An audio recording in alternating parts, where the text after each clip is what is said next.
سرخط مهمترین خبرها: رخشانه حکیمه و خبرنگار تاجیک را به زندان بردند.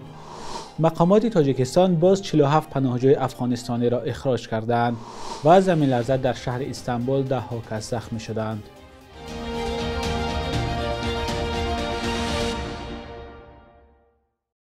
درود بینندگان عزیز، با آخرین خبرهای تاجیکستان و جهان در خدمت شما هستیم. امروز 24 اپریل سال 2025 است.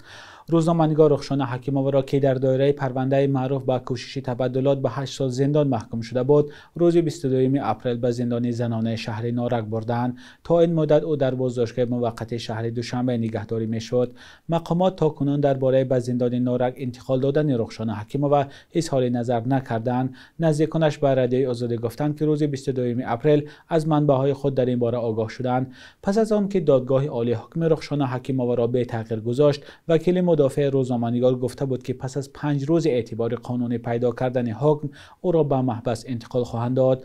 رخشانه حکیمه و 2 فرزند خردسال دارد و از زمان اعلان حکم در ماه فوریه که از تالار دادگاه به حبس گرفته شده بود آنها را ندیده است.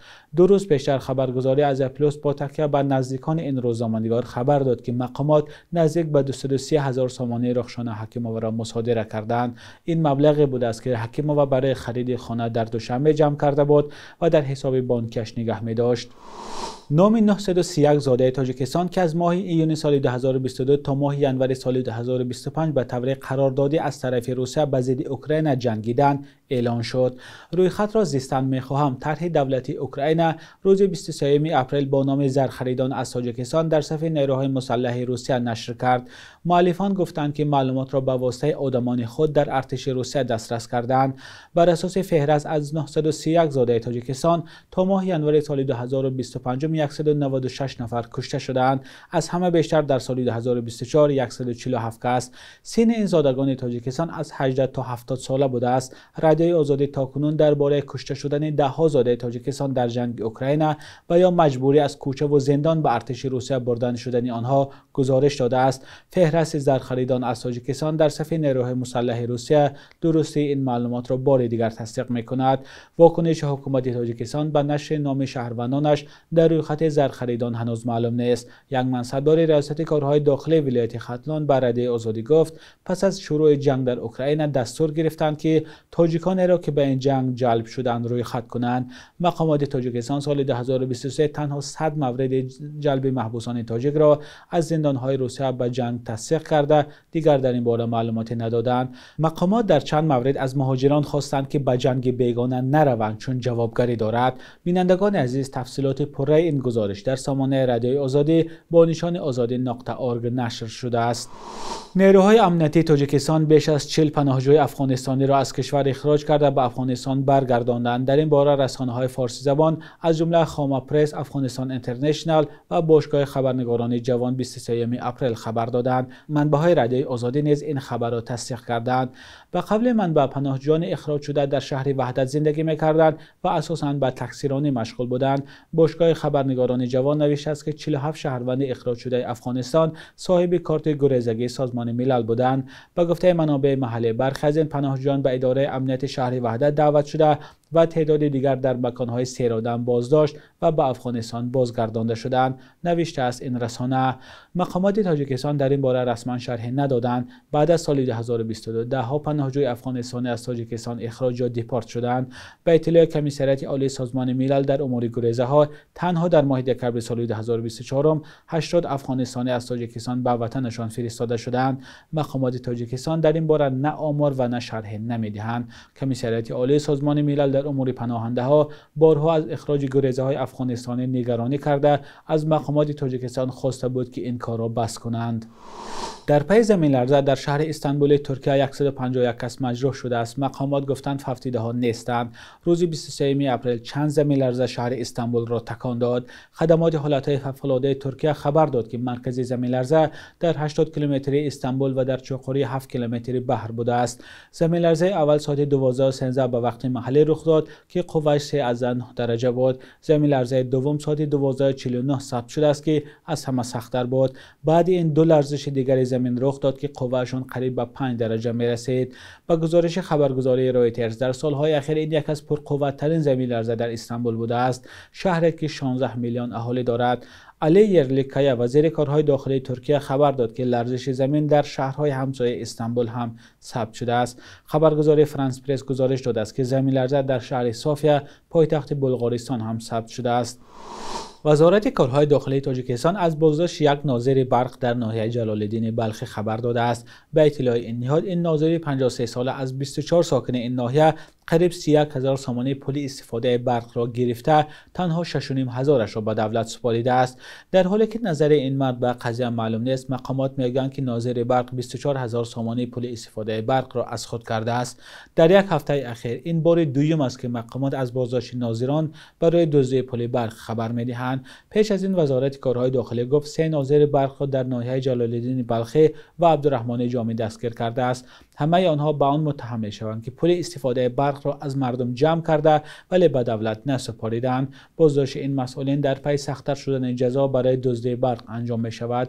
امامعلی رحمان رئیس جمهوری تاجیکستان روز 15 اپریل علاوه‌ها را به کدکس جنایی امضا کرد که برای دزدی یا استفاده غیرقانونی نیروی برق از 27,000 سامانه جریمه تا 10 سال زندان را پیش بینی کرده است. 2 روز پس از امضای این فرمان برای نظارت بخش انرژتیک در تاجیکستان نهاد نفت تأسیس داده شد.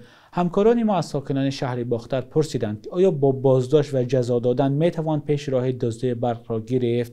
پاسخ ساکنان را با هم ببینیم.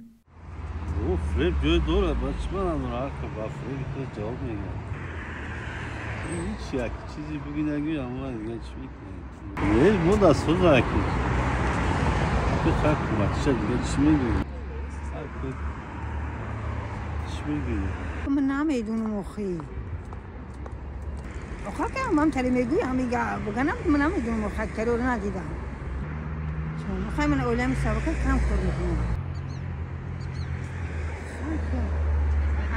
کمی خورم اخی که از اون تشوه اخی نمیدونم که چند نرخ نوش نمیدونم من اخی اخی اهمیت هم نمیتونم میگه بگویم من نمیدونم میره همش شوهرم میدونه 36 دیرم بود 36 می 37 می دیرم ایده پیشنهاد ما خیلی چیزا در نول هم باشه و یا میکنن آکانیش نه ارزون شد نبرد قیمت میشه و اوجا گفته استیان نکنه نمیدونیم این نخود دولت به هم خیلی خیانت میکنه لیکن ما را یک بار فریب کردگیان مصور با فریب کردگیان مصور بود می اوب نه اوب 500 سومون 3000 گرفته رفت می هم چون چیدگی نه برخ نه اكو نمیدونم اون همش شوهرم میدونن و یا میکنن ده همشه اونا 60 70 سومون کنه نمیدونم ما در چه قدر بریم در بانک مسپریم لی برقه پول نقدی نه به نقدی مسپریم نه من شک نمیدونم نظر به دیگه جو ایمو ارزان تر میگم خیلی بیشتر در رسانه‌ها چی پیشنهادی چیش میسونه من چی گفتم نیست ارزان کنم ارزان میشه 70 سوم 80 سوم میخوام گاز هم خیلی خوب میره یک بالون گاز هم خرید 60 میشه یک بالون گاز اگر استفاده بری و هم گو چیز کوی بر بو کمتر میشه نظر به بر چیز گاز یک من نمیدونم نه اومدم ای برسید تو صورت نگیرن گفتن نه tak ja modem jak to wypisy składam. Так, и коник пардох это можем это, да? Ну, хай работаем. Озина мешочкой на Убромадаге, по-моему, нету. Хлебными к нам. А вам муки. Вот Миомадан Чизуку, контролер. Миомадан меня рисундан, намедонистем. Росмекан, друг меня рисундан чиз, ну. Оли пагамерам, ну-ка, سرعت بگیرم شوچک من کچی میگن نمیفهمم بخدا من. بینندگان عزیز شما هم لطفاً نظر خود را در زیر برنامه به ما نویسید.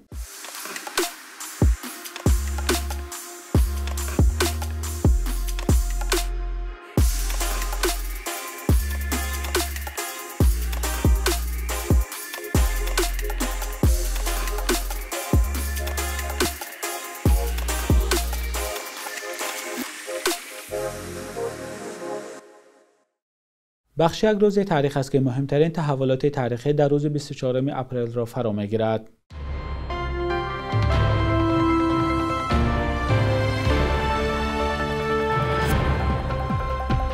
در اوج اشغالگری‌های آسیای مرکزی از طرف روسیه در عصر 19 سال 1867 به بخش عمده از قلمروهای امروزه آسیای مرکزی عنوانی گنرال گوبرناتوری ترکستان داده و از جانب روسیه پادشاهی تصرف گردید. روسیه که با انگلستان برای نظارت بر منطقه رقابت شدید داشت، سالهای 1867-68 خانگری خوقند را تارمار کرد و حاکمان بخارا و خیوه هم صاحب اختیاری خود را از دست دادند. در این جنگ‌های چند ساله نزدیک 300,000 کس کشته شد. بعد تبدلات بلشویکی اکتبری سال 1917 این قلمروها رسما چون جمهوری‌های شوروی سوسیالیستی ولی عملاً زیر سلطه روسیه به هیئت SSSR شامل کرده شدند. 24 اپریل سال 2013 سوختار در بازار فراوان شهر قرغان‌تپه باختری امروزه صاحب 80 دکان را مفلس و قرضدار گذاشت. یکی از کلانترین بازارهای جنوبی تاجیکستان دستی کم 3 دفعه سالهای 2012، 2013 و 2022 شاهد سوختارهای پرآسیب شده است.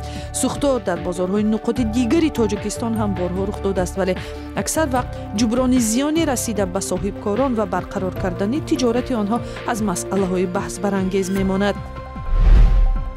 24 اپریل سال 1928 زادروزی آوازخوان مردمی شومخور آدینبیکوف است که در 67 سال عمرش چون عضو پیشبری دسته هنرمندان زیر رهبری اکاشریف جورایف نام برآورد. با اجرای آهنگ‌های تشنیس درخت دوستی نمیپرسد هیچ معروف شد. حافظ خلقی تاجیکستان عنوان گرفته در فیلارمونی دولتی تاجیکستان کار کرده است. شبانه روز اخیر قرب روبل روسی و هم دلار آمریکایی در برابر اسعار ملی سامان تقریبا به تغییر بود. صبح امروز در بانک تجارتی تاجیکستان 1000 روبل روسی به 133 سامان برابر است 100 دلار آمریکایی باشد از 1043 تا 1060 سامان ارزش دارد. قرب رسمی بانک ملی تاجیکستان برای 24 اپریل چنین تعیین شده است.